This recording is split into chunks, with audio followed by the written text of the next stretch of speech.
Hello வணக்கம். இன்றைக்கி நம்ம சேனலில் என்ன பார்க்க போகிறோன்னா, பூரி குருமா எப்படி டக்குன்னு ரெடி பண்ணலாம் அப்படின்னு தான் பார்க்க போகிறோம்.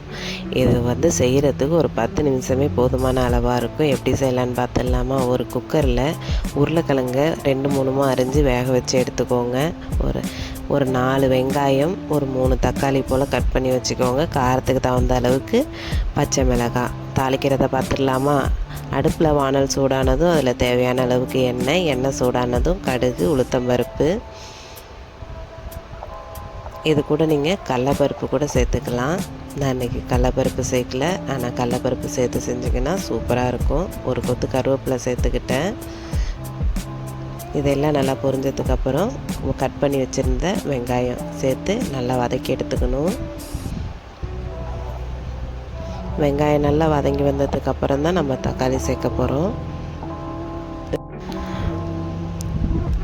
வெங்காயம் நல்லா வதங்கி வந்ததுக்கப்புறம் இதில் நான் பச்சை மிளகாய் சேர்த்துக்கிறேன்.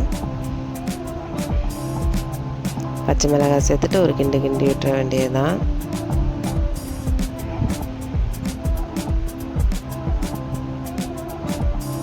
இப்போ வெங்காயம் நல்லா ஓரளவுக்கு நல்லா வதங்கி வந்துடுச்சு. கொஞ்சமாக உப்பு சேர்த்துக்கிறேன்.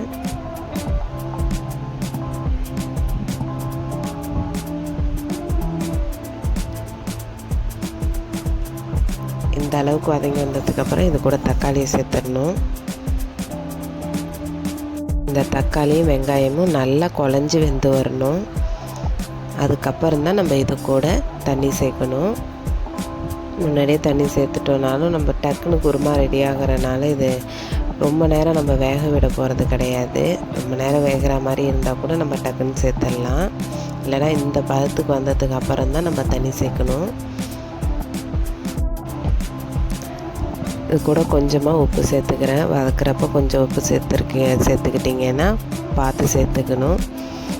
ஒரு அரை ஸ்பூன் அளவுக்கு மஞ்சத்தூள் சேர்க்குறேன். மஞ்சத்தூள் தான் இதுக்கு கலர் கொடுக்கும், அதனால் பார்த்து சேர்த்துக்கணும். நல்லா கலர் கொடுத்துருச்சு பாருங்கள். நல்லா மஞ்சள் கலருக்கு ஆகிட்டு குருமா. இப்போ உருளைக்கிழங்கு எப்படி இருக்குன்னு பார்த்துடலாம். குக்கரை ஓப்பன் பண்ணியாச்சு. உருளைக்கிழங்கு பாருங்கள் நல்லா சாஃப்டாக வந்துடுச்சு. இதை தோலெல்லாம் எடுத்துட்டு அப்படியே நம்ம கையாலேயே மசித்து அப்படியே குருமாவில் போட்டுற வேண்டியதான். குருமா நல்லா கொதிச்சு வந்துட்டு பாருங்கள். கொதிச்சதுக்கப்புறம் இந்தமாதிரி நம்ம கையாலே சும்மா அமுக்கி போட்டுடலாம்.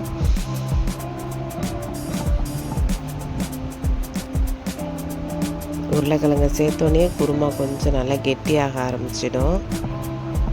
ஏன்னா நம்ம கையால் மசிக்கிறப்ப அதில் நல்லா கொஞ்சம் கரைஞ்சா போல் இருந்ததுன்னு வச்சிங்களேன், அவ்வளோ டேஸ்ட்டாக இருக்கும் அது சாப்பிட்றப்ப.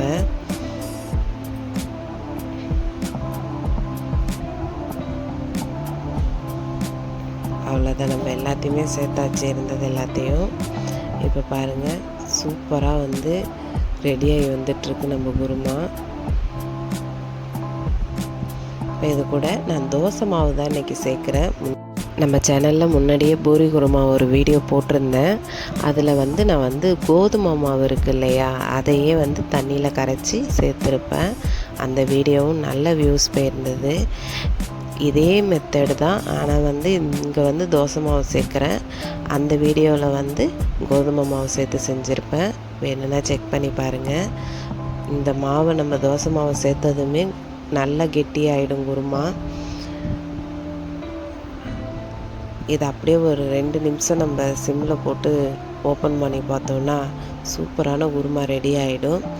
நீங்களும் ட்ரை பண்ணி பாருங்கள். வீடியோ பிடிச்சிருந்ததுன்னா லைக் பண்ணுங்கள், ஷேர் பண்ணுங்கள். மறக்காமல் நம்ம சேனலை சப்ஸ்கிரைப் பண்ணுங்கள். தேங்க்யூ.